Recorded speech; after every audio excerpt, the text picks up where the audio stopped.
Hello everyone and welcome back to the channel and Happy New Year, by the way. Today we begin our first videos about history.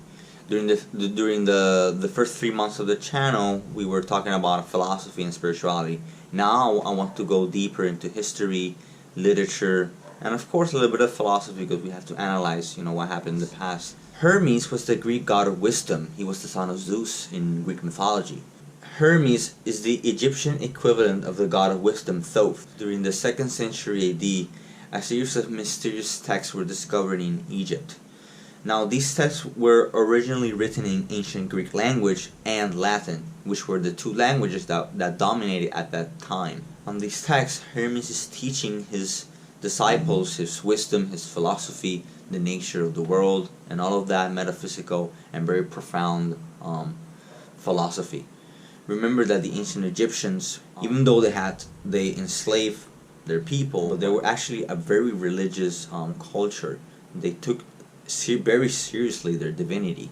I mean, they didn't construct the pyramids aligned with Orion's belt because they were bored. The Egyptians knew that there was something bigger about existence, and they knew that perfectly well. Their monuments are a perfect testimony of that. Hermes is telling a prophecy to Asclepius. Asclepius was a disciple of Hermes.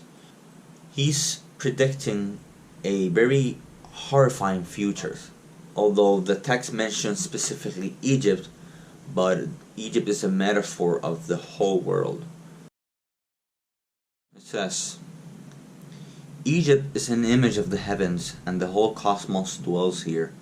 In this its sanctuary, but the gods will desert the earth and return to heaven, abandoning this land that was once the home of spirituality.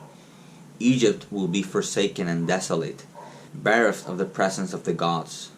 It will be overrun by foreigners who neglect our sacred ways. This holy land of temples and shrines will be filled with corpses and funerals. The sacred Nile will be swollen with blood, and her waters will rise early foul with gore. Does this make you weep?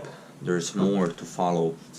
This land that was a spiritual teacher to all humankind, which loved the gods with such devotion that they deigned to sojourn here on earth.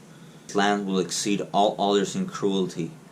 The dead will far outnumber the living, and the survivors will be known as Egyptians by their language alone. For in their actions they will be like men of another race. O Egypt, nothing will remain of your religion but an empty tale which even your own children will not believe. Nothing will be left to tell of your wisdom but old graven stones.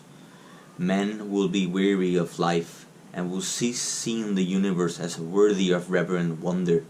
Spirituality, the greatest blessings of all, will be threatened with extinction and believed to be a burden to be scorned. The world will no longer be loved as an incomparable work of Atum, a glorious monument to his primal goodness, an instrument of divine will to evoke veneration and praise in the beholder.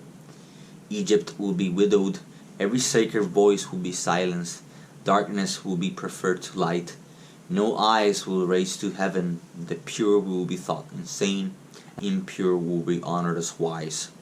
The madman will believe brave, and the wicked esteem as good. Knowledge of the immortal soul will be laughed at and denied.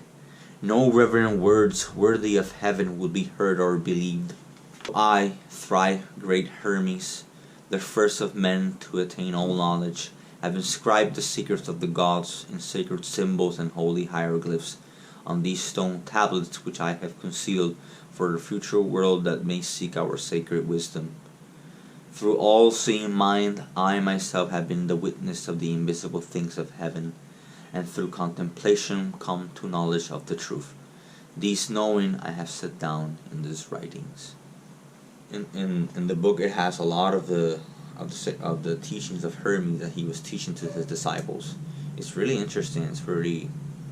I find it really mind blowing, to be honest. Just have an open mind when you read them. I'm not saying you that is true or that you have to believe in that, but I always consider that the Egyptians and ancient ancient civilizations in general were connected to their own spirit, to their own mind. Scientifically terms speaking, they knew that life didn't occur randomly.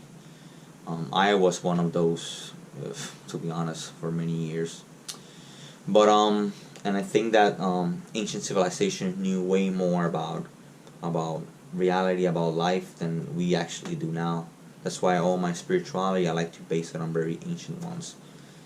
Um, Anyways, and I hope that you like the video. If you have any questions or any comments, please let them know in the comments. I will see you very soon, and have a good one. Take care.